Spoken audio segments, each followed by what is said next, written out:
غذائی قلت سے پھیلے موت کے سائے، غزہ میں قحط کو باقاعدہ تسلیم کر لیا گیا۔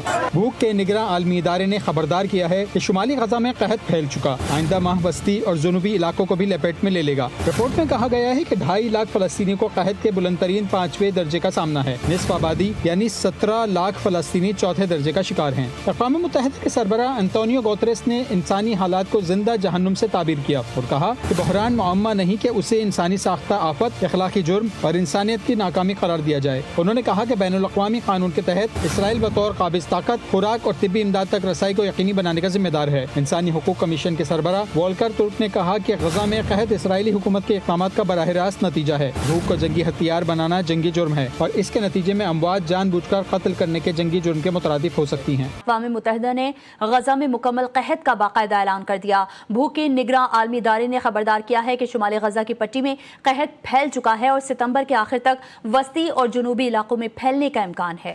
غذائی قلت سے پھیلے موت کے سائے، غزہ میں قحط کو باقاعدہ تسلیم کر لیا گیا۔